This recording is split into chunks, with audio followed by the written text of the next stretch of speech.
you ever had the opportunity to spend time in the mountains, Jackson Hole, Wyoming is probably one of the most amazing places. And I'd love to say that I actually had to go up there to visit Chris just to find out a little bit more about him and the family. And every year, this is the second year that I've had the pleasure of working with a restaurateur on stage at the Texas Restaurant Association.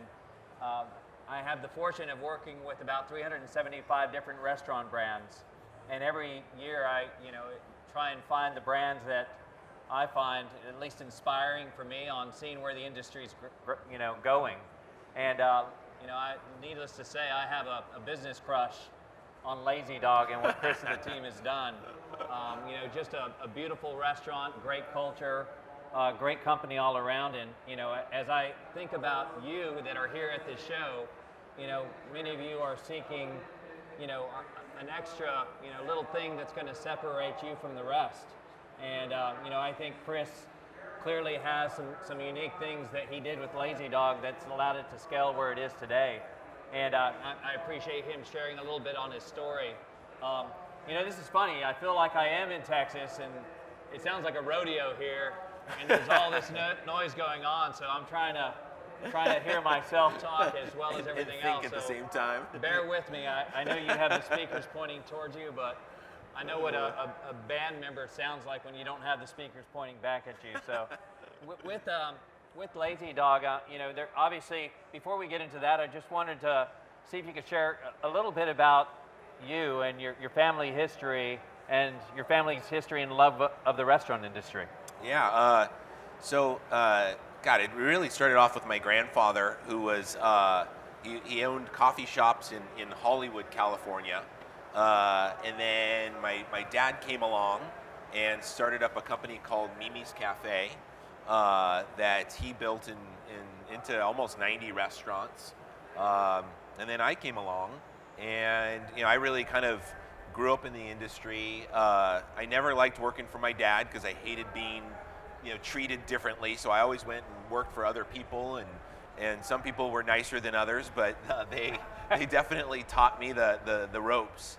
And so then, after I graduated from college, I went to work for P.F. Chang's China Bistro, and I spent 3 years there.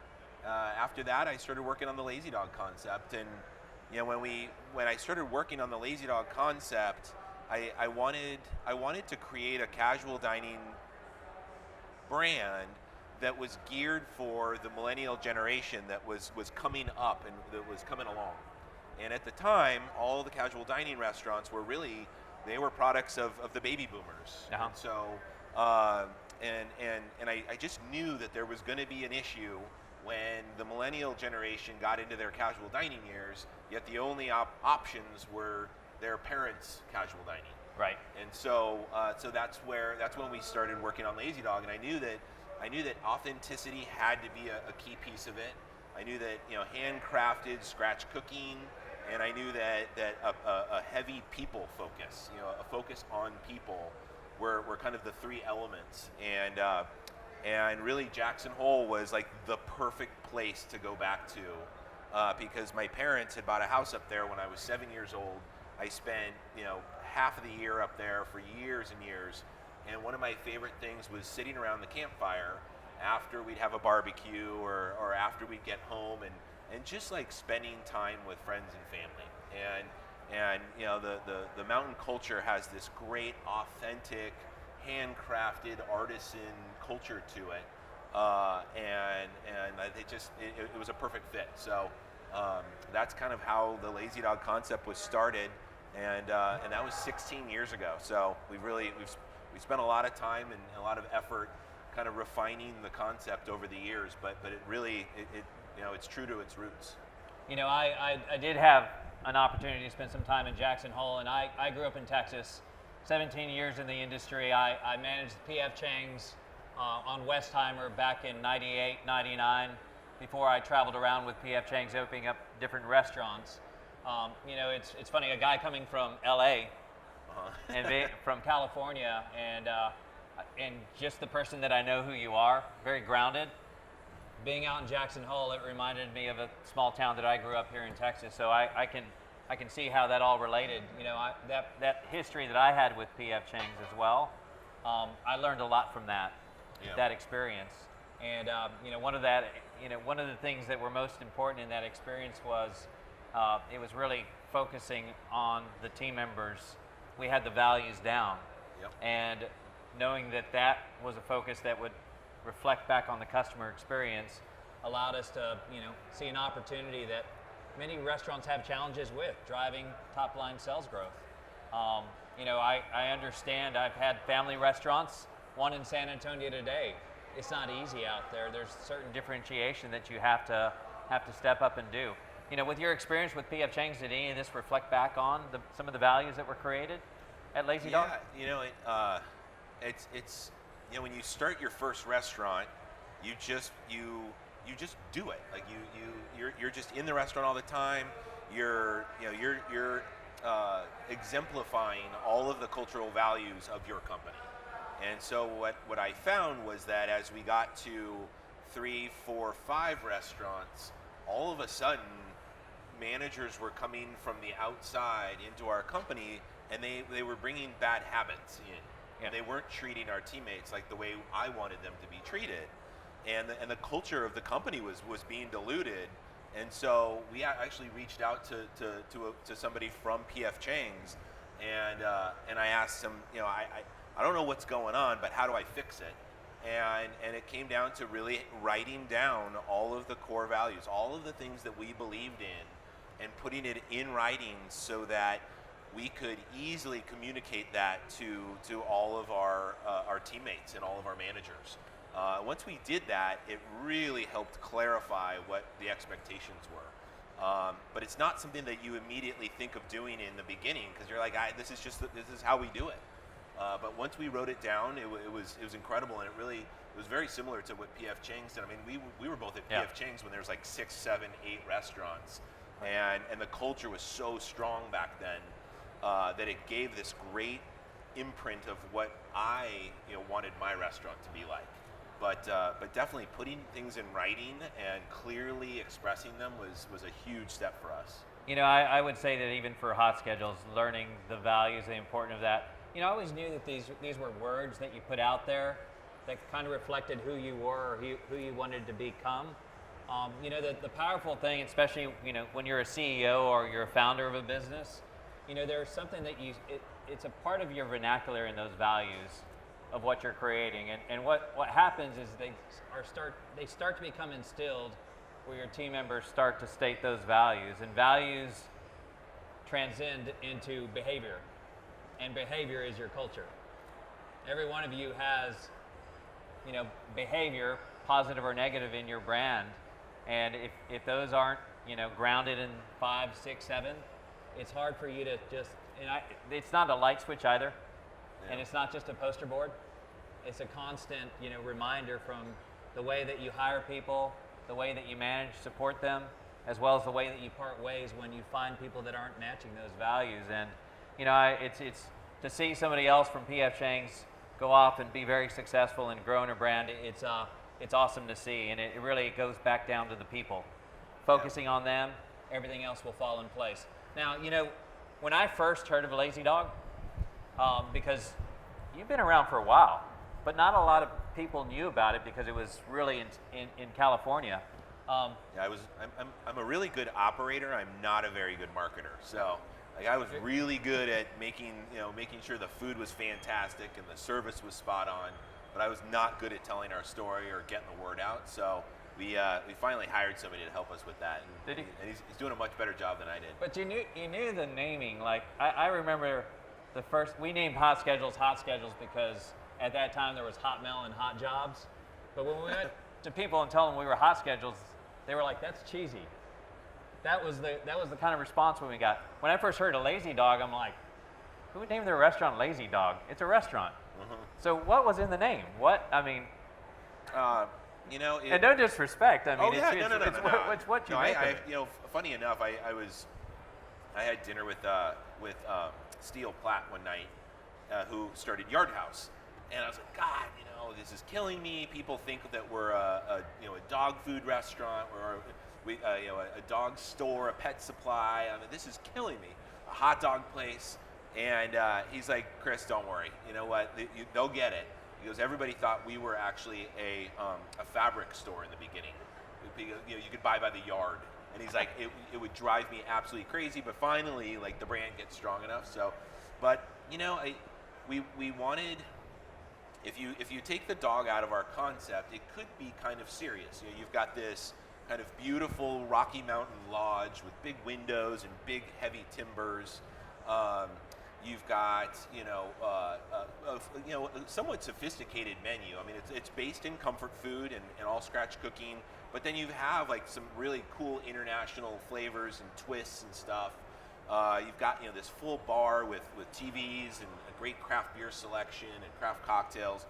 And so our concern was that it was going to be too serious and people wouldn't find it approachable, because really it's like a really good family restaurant. Right. And so we were kind of toying back and forth, and I was literally sitting there with my dad, and our dog was kind of at our feet, and I'm like, wait a minute, what if we include the dog in this? Like this.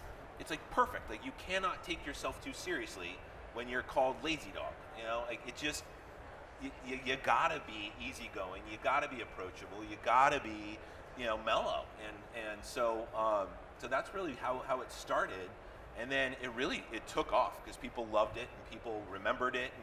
And then all of a sudden, we were able to allow dogs on our patios, and then we were feeding dogs on our patios, and now we're starting up a dog club. And I mean, it's taken off, and so it's definitely been a balance, because we don't want to be the dog restaurant, but right. At the same time, like, our furry little kids are totally part of the family, and they should be welcome in the restaurant just like the rest of the kids should be. Yeah, I would say that it's certainly a differentiator, and a name's a name. It's what you make of it and what people experience that really matter most. Mm-hmm. And as Still gave you the wisdom, of just over time, eventually. The name, it's not necessarily it's important. It's how it makes somebody feel. True. And I think once you get it, once you've been to one of your restaurants, then you'll understand where it comes from. As far as the growth and success, your father had tremendous success. You also have a brother that's in the restaurant industry that's also done extremely well.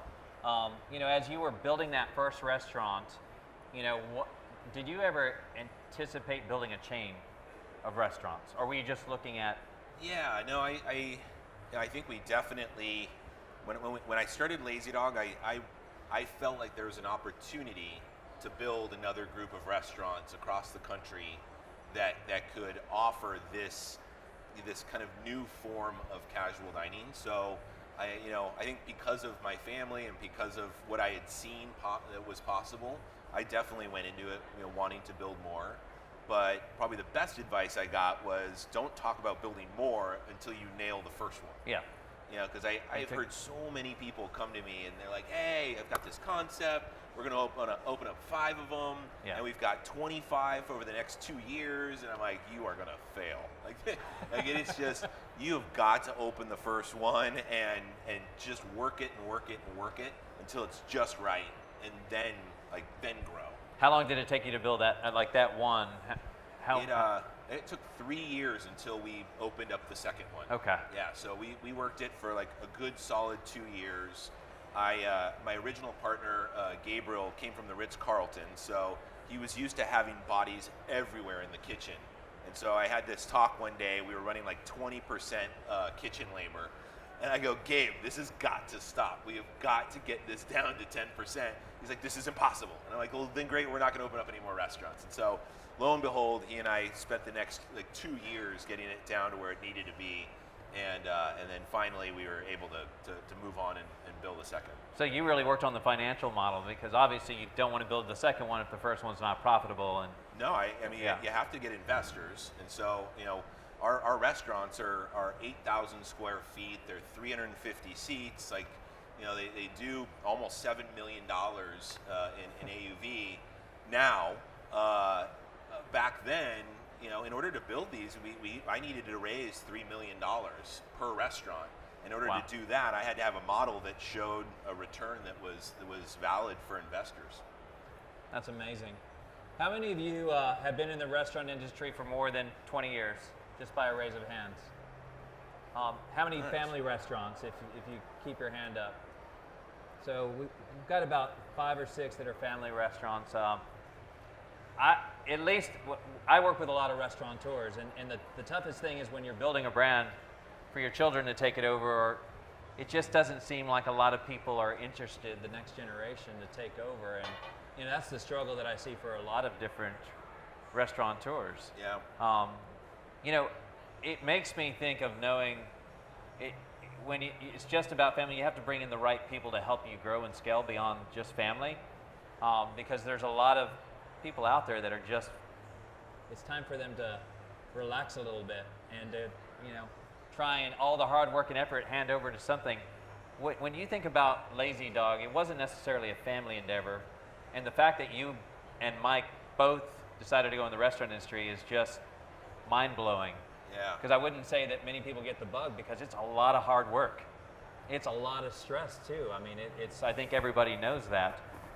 With Lazy Dog, the fact that it wasn't, you wanted to build a successful business, those partners very early on, very early stage, can you tell us how that helped you scale and grow the business, and some of the challenges that you faced on bringing on partners at that time frame? Yeah, it's well, I always joke that I was doomed from birth to be in the restaurant business, because it's like the best and the worst business of all time. But I love it, and I like torturing myself, and so I think one of the things that my dad did was he never forced us to go work in the restaurants. He always said, just be productive. I don't care what business you're in, just get a job and be productive. And so, amazingly so, both my brother and I decided to both get in the business. We're partners in our restaurants, but he runs his and I run mine, because I think we'd probably kill each other if either one of us had to work for each other.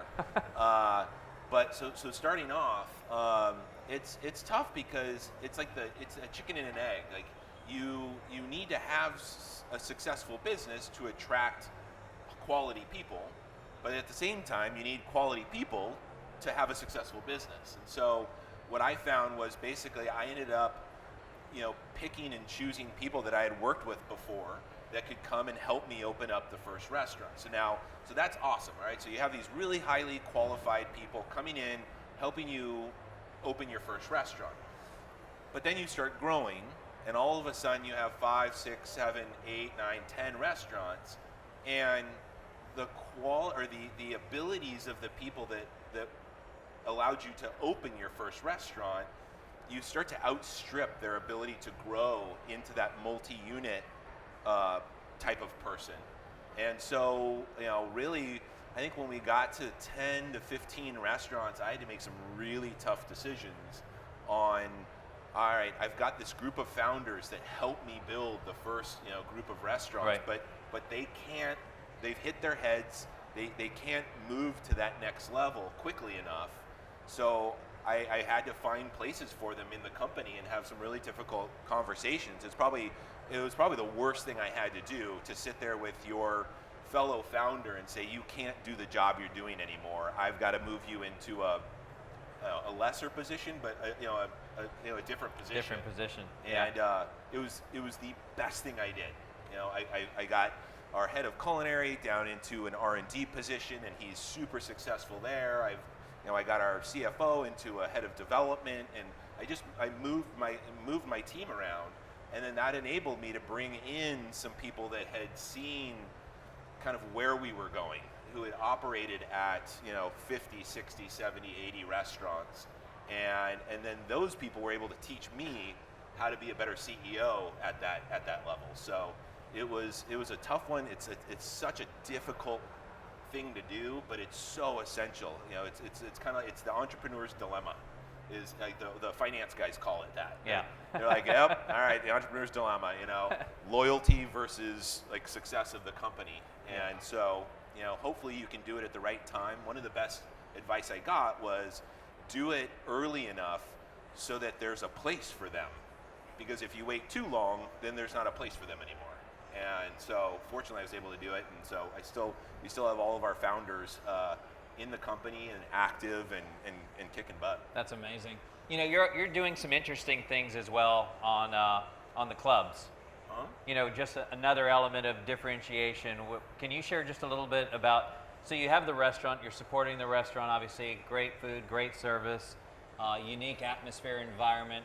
So you decided to start clubs on top of that, which is unique. There's a few brands out there that have done this successfully. What compelled you to do this? And if you could share a little bit about how you're really, I would say, not only building up a following, but building up your revenue as well. Yeah, you know, it came from two places. First and foremost, we had a lot of our guests asking for, you know, that you know, can you get me a case of that beer that you're offering, or can you get me a case of that sauce that you make, or and what I found was that there was a lot of our guests that were looking for somebody to get them special ingredients or products, and so, you know, so that was one piece, and we had these shared passions.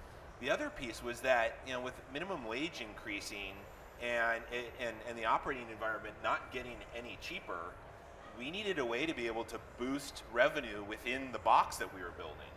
And so that was really the kind of the birthplace of our memberships. We started off with a beer club, and we used all of our partnerships with our local brewers to create special release beers. We do a quarterly release that includes eight cans of beer and 3 different styles and 3 different breweries, and it's just amazing how popular it's been. And we're just actually starting up another club, which is for dog lovers, and we'll do a quarterly kit with you know, special toys and chews and food and stuff like that. And then plus on top of that, you know, they'll get you know, meals, perks, for, you know, other perks in the restaurant. So, but you know, the goal is let's share passions with our guests because they're looking for it, and at the same time, you know, let's get them into the restaurant more often. That's awesome. You know, I'm curious, just as far as the audience, and you know, the hardest thing about right now, here and now, we are competing against Wimbledon. Last year when I did this event, I was competing against the World Cup, so it's that perfect timing. And then, but we didn't have this crazy music blasting in the background, so it's certainly an interesting aspect of all of this. You know, with the industry today, you know, a lot of people do say that casual dining is dying, and you know, there's a lot of brands out there that are seeing success from this. You know, when people say that, what are your thoughts? I mean, just from that statement alone, on that, would you agree? Do you think casual dining is dying? I mean, with the rise of fast casual and mobile delivery and online ordering, people wanting to, you know, take the experience outside of the restaurant? I think that the generation of casual dining that was created for our parents is dying. You know, I think a lot of those concepts have run their cycle, and so I think they're dying. I think the millennial generation is just getting into their casual dining years as they're getting married, having kids, moving to the suburbs, buying minivans, buying TVs. Like you can't rent. You know, you can't. I kind of joke. I'm like, you can't rent everything for the rest of your life. Like you can't stand in lines at food trucks for the rest of your life. Like there's gonna be a time, and I'm just starting to see it now, and it's really interesting. I mean, there's a hell of an opportunity in casual dining right now because nobody's doing it. Everybody's been focused on fast casual, but the problem is that fast casual was built for the millennial generation, and now the millennial generation is moving, you know, past fast casual, and they're going to look for a place that they can take their kids and sit down and have a full experience. And so, I think there's an incredible opportunity, and it's been great because I mean, typically, you know, the finance community is the one that's pretty in touch with what's going on, and finally in the last 2 years they are fired up because they see that opportunity. So when you decided that you wanted to go find an investor, that private equity, What did you look for in a private equity? What are some of the key attributes or values that you were trying to find to make an investment back into you? Yeah, and definitely you have to find an investor that shares your core values. We have a very strict or a very clear set of core values at Lazy Dog, and it's all about humility and making decisions based on our people and really supporting our people. And so as we were interviewing potential investors, that was a major point for us to make sure that we partnered up with a firm that also believed in investing in your people and long-term decisions. If you don't get that right, it can be the death of your company. And so your interview questions were centered around those values, trying to determine which ones follow those values. Very much probably the selection of managers trying to have certain interview questions on finding out, does this person align with our values in our company? Yeah, I mean, it's very similar. I'm finding even more so today than ever that the managers who are interviewing with us as a company are doing a ton of research to make sure that we line up with their values. And it's the exact same thing with the investors. All right, I want to make sure that when I sit down at the table with you, that you're not going to make me make decisions that are contrary to what's made us successful. Awesome. So with your menu, you go out there. You're pushing the envelope on it. Yeah, definitely. Tell me the dish that's probably the most popular, that you're probably most proud of, and tell me the dish that you tried that was the biggest disappointment that you thought was going to be a success. Probably one of the dishes that has surprised me at how popular it's been is the bison meatloaf. So we like to take comfort food but then twist it and kind of have some fun with it. And so recently the bison meatloaf and then the crispy deviled eggs, like those two dishes are off the charts popular. So we're doing a pork belly and beans right now that I thought was gonna kill it, and it's not, and I'm dying because it's so good. But I'm afraid that we might have gotten a little ahead of our casual dining guests with pork belly. So I'm a little bummed about that. That sounds pretty good. Houston, anybody would like pork belly and beans? Yeah, I mean, come on, I think you might find success here. Well, yes. Well, Comes down to the market. You'll get it. I know exactly. We're definitely selling more in Texas, but yeah, California, it's just like, oh my God, it's like crickets. It's killing me. It has to be difficult because you probably knew your audience in California. Yeah. And as you're expanding, tell us a little bit about the states you're expanding to and why you chose those states. Yeah. So fortunately, our menu works the way it is in all of the states. So we were going to change our menu, when we came into Texas, and we said, oh my God, we've got to have chicken fried steak, we've got to have all these things. Right. And our operations team said, don't waste your time. Like, don't do that. Just do what we do, and they're going to appreciate the fact that it's different than the rest of the restaurants. And that's exactly what's happened. Is that people are ordering, interesting, unique things from our menu because they can't find it anywhere else. So fortunately for us, as we've moved across the country, we haven't really had to change the menu at all. Good. Which is great. Yeah. Yeah. So, we've added a few. You have to add sweet tea. So we didn't have sweet tea in California, so we added sweet tea, and then it's killing it. So as we're moving across the country, we're learning. We're going to be opening in Atlanta, Georgia, in about a month. Okay. And then Houston it'll be our first Houston restaurant in about 3 weeks, and we've got our 5th in Dallas going to open up in 2 weeks, and then we've got Chicago. We'll get a few more. And Washington D.C. Wow. So you're Colorado, California, Las Vegas. So we're going to be nationwide by the end of the year. That's amazing. It's been amazing growth and an amazing journey. Who here serves bison, by the way, on their menu? Anyone? All right, so it's certainly unique. And we're selling a ton of it in Texas. And because people can't it's lean, get it right? anywhere. It's lean, it's lean, but it's delicious. It's so good. Yeah. Some of the other things too, vegetarian dishes has become really popular. Yep. And has anybody seen this trend or added any new vegetarian dishes to their menu? Tell us a little bit about what are you seeing specific to that? We're definitely leaning in on kind of vegetable centric entrees. We have a spaghetti and beet balls, and it's basically spaghetti balls. Beet balls. So it's spaghetti squash. And then we take our veggie burger and make them into little meatballs, and selling through the roof. Like it's because people want like a satisfying dish, right? But they just don't want to eat meat. So the myth has always been if it's vegetarian it can't taste very good, but like we're making vegetarian like taste really really good, and people are loving it. How often are you changing the menu? We change the menu 3 to 4 times a year. And okay. So we try to keep things as seasonal as possible, and we do actually, what we've started doing recently is we found that our guests really, more so than ever, cares about who is producing the food that we're serving. And so, and we've always, kind of really gotten out there, and we've tried to find farmers and ranchers and cheesemakers, that care just as much about their product as we care about our product.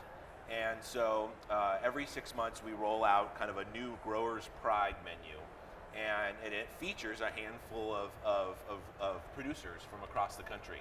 And so we really have had incredible success with it, and people are loving knowing who the people are behind the product. Yeah. And so we've done a bunch of great content and whatnot. I don't know if it's queued up or not, but I think we were going to show a video on this, but also as a raise of hands, because I know a lot of Texas brands are really showing the ranchers and the farmers and where the whether it's the protein, where it's coming from. How many of you are actually? I want our guests in the restaurants. That's the wrong one.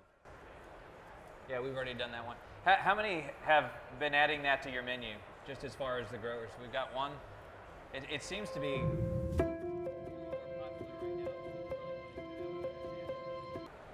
So that was a teaser video that we did for Instagram, and it was basically the various Growers Pride producers that we partnered up with this for the spring menu, and then a bunch of the dishes that those products went into. I'm hungry just actually watching. Yeah, it's a good one. That sandwich, that's a BLT. Oh yeah, it's our pork belly BLT. So now we are selling a ton of those, which is interesting. Yeah, but then you saw the pork belly and beans, and it must just be too much for people. I don't know. Well, if I saw that thing coming by on a plate, I'd probably order that as well. It's so good. I haven't tried that yet, but oh yeah, yep. When you open up, definitely. So I'm curious, and I want to open it up to the audience. Really I'm sure you have questions for Chris, and I wanted to see if we could take any questions at this time.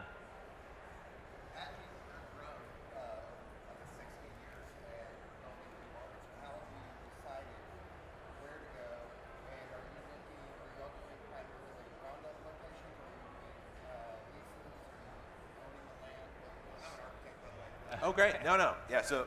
Repeat the question for them? Yeah, so the question is, as we've grown across the country, how have we selected the markets that we're going into, and then what type of deals are we doing? Ground up or inline and that kind of stuff. So what was it? Probably about 6 years ago, we actually hired an analyst to really build a model.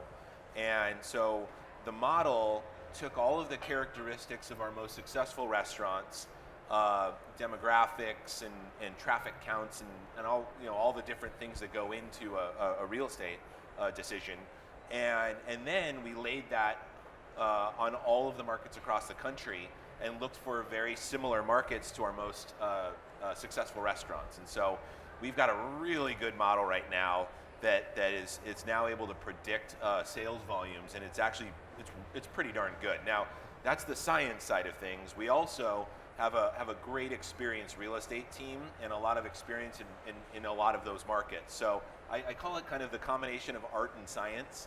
Like, you can't only rely on the model. You gotta have kind of feet on the ground. I'll go and I'll sit at bar tops and pick bartenders' brains, and try to really get a feel for what's going on, because I can never really 100% trust the model, but that's how we select it. And then we're very flexible. You know, for us, access is really important because we are a very affordable casual dining concept. People have to easily be able to get to us. So that tends to make freestanding buildings more desirable. But we also do end caps and various styles, as long as the access and the presence is there. You know, we have with an 8,000 square foot building, you gotta let people see it. And so it's a big baby. It's a big puppy. Yeah. As you're growing so quickly, and congrats, what mechanisms are you putting in place for training those new staff to make sure that the culture that you feel so strongly about and identify that the culture that you identify or that you have carries over to all of your new locations? Yeah, it's probably the thing that keeps me up at night, is making sure that you're doing your absolute most to develop people from hourly into management into upper leadership, and so you just have to invest in the department and really kind of that results in a couple of things. So it results in training materials that are geared towards the teammates in a more appropriate way. You know, teammates are learning very differently than they learned 15 years ago. So a lot more video, a lot more interactive type stuff. We also have a product called Wisetail, which is an online warehouse for all of our training materials. And so what we've done in there is, the other thing that you have to do with today's teammate is you have to show them a career path. If they feel lost, then they're probably going to leave. So they need to know where they are on their career path at all times. And so we house that in Wisetail. And it really, like, they get to control their own destiny. So we have all these modules that they can learn, and they really get to go as fast as they want, which is incredible for your high performers. And what that also does is it helps us track who's completed training and who hasn't completed training, because that's the other thing, is like, you get what you measure. And so we're measuring it at a much better rate now, so that we understand who's been trained, who hasn't been trained. The ultimate goal as we grow is to have as many leadership positions filled by promotions, internal promotions, as possible. So I think that's Danny. I was sitting next to Danny Meyer at a dinner, and I was like, Danny, how in the hell do you keep culture so strong in your restaurants? And he said, Chris, it's all about internal promotions. When you can take an internal person and have them go open up a new market as a general manager, you are ensuring the fact that your culture is going to be strong, that your product's going to be strong. But if you try to hire outside people all the time, you're going to get diluted. So that's the goal, is the more people that we can bring up from within, the stronger the culture will be as we grow. Thank you. Any additional questions? Cool. I've got a question for you. So you spoke to Danny Meyer and Still Platt and others. I mean, right now, you are still going through some amazing growth. I mean, where do you, besides me, who else do you turn to for advice? For advice. I have that. Well, so I get my best advice from the people that work with me. So, if I have to, the people who inspire me and the people who I learn from the most are the people that work in our company. And we've brought on some very strong leaders recently. Our new chief marketing officer, chief financial officer. I mean, it's really fun. And these people are way smarter than I am. So I'm constantly just pulling information out of them. I feel like I'm getting my MBA, or maybe even my PhD. I'm not sure. So that's definitely kind of my primary source. And then you know what? For several years, I've had a CEO coach. So Uh-huh. it's really good to have somebody, especially when you're at the top, that you can talk to and that you can bounce ideas against, and Right. that are professional at it. So my CEO coach has done a ton. My dad is awesome. He is so knowledgeable about the business, but he is a horrible teacher. So I find that he will not give me advice unless I specifically ask him about that specific topic, and then he's like, "Oh yeah, I know all about that," but he just doesn't offer it up. So, so he's been a little bit he is a great inspiration and a great sounding board. But Right. I went and found a CEO coach that could really help me move my game to the next level. I think he can see that you and Mike have done very well, probably, Yeah. probably without his advice at and times. that's he's very hands off. He's like, I don't want to get in your business. I don't want Right. to, I don't want to tell you what to do. I'm like, no, tell me what to do. Like I'm not 15 anymore. Like I want your advice. So it's a weird dynamic. We were talking about the importance of the culture, and I can say that a lot of times when you've got somebody that's managing the finances, that can be, impact the investments Huge. in people. Yeah. What's something unique that you've done to protect that investment back into people that you Yeah. can share with others? Well, it's funny because that CFO position is like the best position to have and could potentially be the worst position to have. It's the best because they can make sure that all the dollars are going into the right places. They allow you to, they allow me to do what I do best, and that's run restaurants and be in the restaurants and motivate people and coach and all that stuff and work on the concept. But at the same time, you have to be strong with them because they will manage to the bottom line, and that's the last thing you want to do. So, I went to my partners last year, and I was like, I need a $300,000 slush fund for my people. And they laughed at me. They said, that's nuts. Like, nobody asked for a slush fund. I go, no, I really need it. Like, I don't know how I'm going to spend it, but I know that I want to spend $300,000 on my people. And they're like, okay, go ahead. Let's see what happens. And so we spent it on turkeys for Thanksgiving. We spent it on leadership development. We spent it on additional training. And lo and behold, the company is stronger than it's ever been because of a lot of those investments. So, as the leader of the company, you have to stand up for your people because the finance guys, they just don't understand. They don't understand the need to invest in people. I can imagine when it comes in mind of budgets, it's hard to pull from something else too if it's not in line with your budget and it's not an investment that's earmarked. So Yep.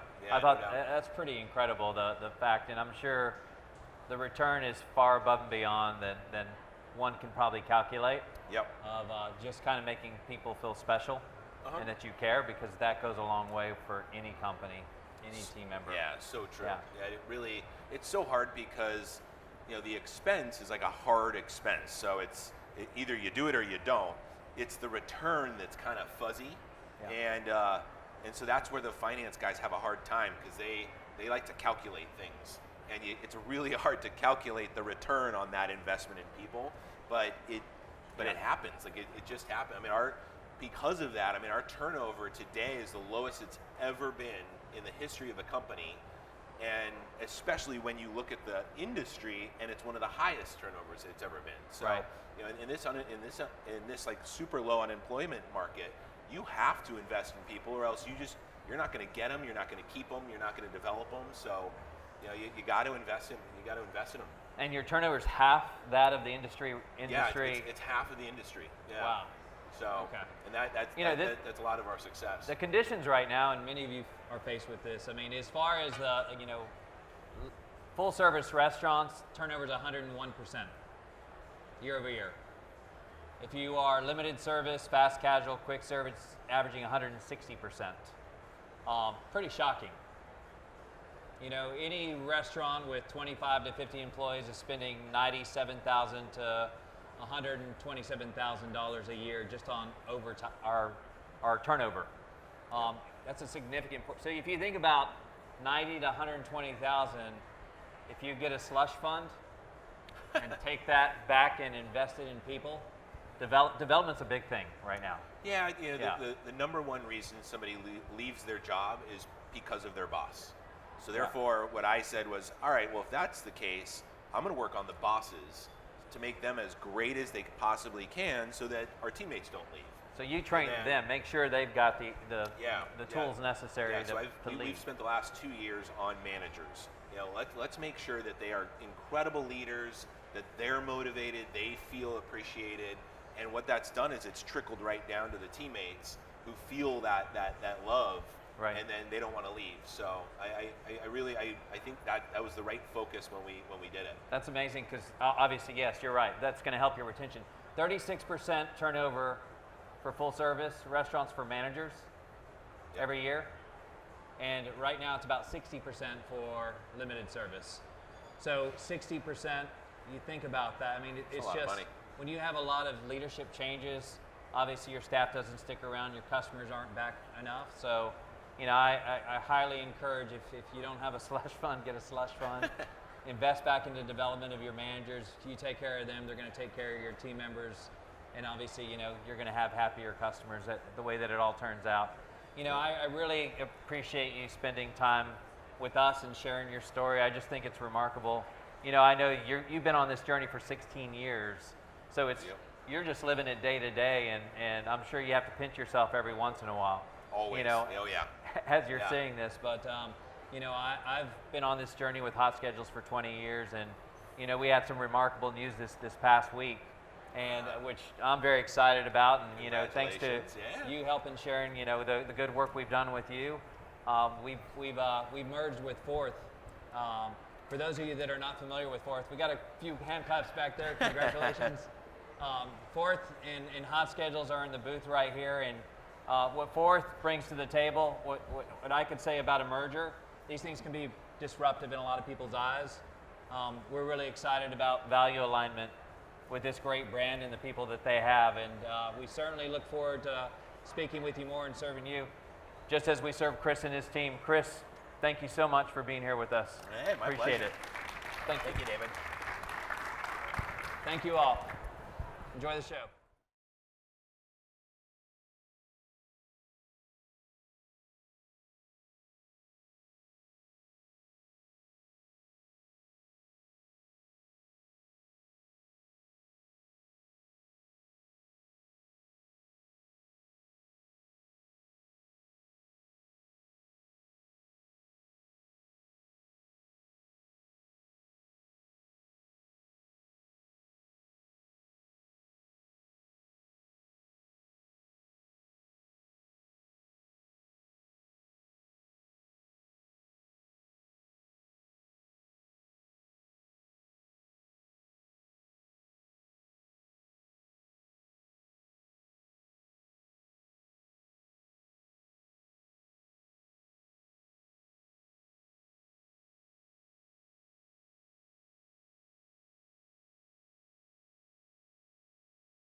company, and we are proud to be a major partner of TRA Marketplace and also a preferred partner of TRA. Feel free to visit us at booth 1021, and please allow me to introduce our speakers. Chris Sims has been involved in restaurants all of his life. While attending Cornell University and spending summers in Jackson Hole, Wyoming, Chris worked his way up the ladders of various restaurants and began his career at P.F. Chang's China Bistro. A few years later, Chris began work on his own restaurant concept, and the first Lazy Dog was born in Huntington Beach, California in 2003. As a casual dining concept for the next generation, Lazy Dog serves handcrafted American food and drink with a creative twist. Guests get the taste of life in a small mountain town, but the warm, genuine service and the rustic social setting. As CEO, Chris keeps a close eye on concept innovation and site development. With plans for 6 more restaurants in 2019, in markets across the country, Lazy Dog will have 36 restaurants, with the first in Houston later this summer. David Cantu is responsible for building and maintaining strong relationships with customers by engaging them at all levels to collect and disseminate customer feedback throughout the company. Mr. Cantu's 17 years of restaurant operations experience have contributed to HotSchedules product development and innovative solutions to improve restaurant operations, scheduling efficiencies, labor management, and increased employee engagement. Thank you, Chris and David, for joining us today. Everyone, please welcome them with a round of applause. Thank you. Thank you very much. I think we're going to kick this off with a video. Beautiful. All right, so David Cantu, co-founder and chief customer officer for HotSchedules, and my very good friend, Chris Sims, CEO of Lazy Dog Restaurant. We're going to kick this off with a video of Lazy Dog. How many of you have dined at a Lazy Dog before? There we go. Okay, so we've got a few. Started out of California, moving into Texas. We have one in Allen, Texas. Yep. And the first in Houston is opening up later this summer. Yeah, just in a few weeks, actually. I think that mic need to go a little bit higher. There we go. All right, so We'll go a little we higher are on this going to one. kick this off with a video and share a little bit about the Lazy Dog story. Okay.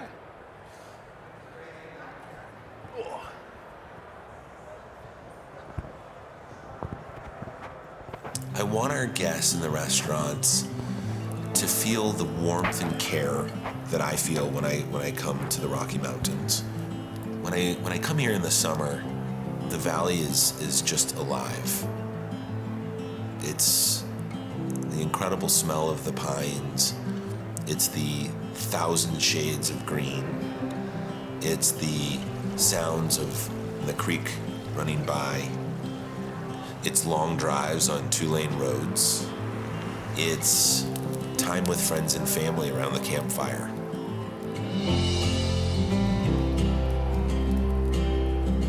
I spend this summer in the Rocky Mountains because I'm able to disconnect from the hustle and bustle and stress of normal everyday life. It is a simpler way of life, and I think it puts people in just this different state of mind that creates a population that's just a lot more relaxed. Great sense of community. In the mountains, because everybody is very active, because they're always outside, whether you're working the ranch as a cowboy or whether you're climbing mountains as a climber or a skier, people are very conscious about what they put in their bodies, and so therefore they make sure that the things that they eat and drink are very carefully sourced and handcrafted, and so that's another theme that I brought to Lazy Dog. We make sure everything's handmade and sourced with care so that people can again kind of trust what they're putting in their bodies.